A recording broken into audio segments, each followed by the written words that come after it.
täna oleme Keila õel, hakkasime otsima vesipappi. Me nüüd nägime teda, ta lendas natukene sinna üles nii-öelda selle joa poole, aga ta käib niiviisi edasi-tagasi siin selle joa, lihtsalt tagapool on nii-öelda Keila üks sild veel, et selle vahemikus ta on. Ja selleks, et ta kätte saada, lihtsalt jääme ootama, kuni ta ise nagu tagasi tuleb ja vaatame, kas me saame selle pildile. Me nüüd märkasime teda ja ta on minust üks 25 meetrit eemal ja ta käib seal nii-öelda vee sisse, välja ja käib toitumas, et nüüd teemegi mõningad pildid tast.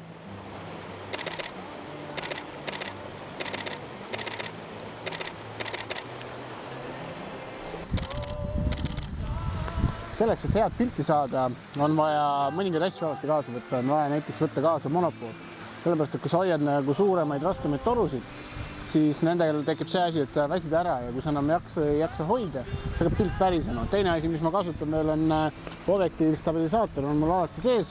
Selleks, et isegi tegelikult, kui on säriaeg kuskil üle 1000-2000 juures, siis ka kipub pilt värisema. Ja kasutame siis 400 toru ja kaameraks taga on 7D, et 7D on üks hea asi, tal on 1,6 kropp ja see teeb sellest torust 640 mm, et sellega saab sellise väikese linnukese saab kuskil 20-30 meetri pealt nagu väga ilusasti pilti ja natuke ära lõigata on väga suurepärane.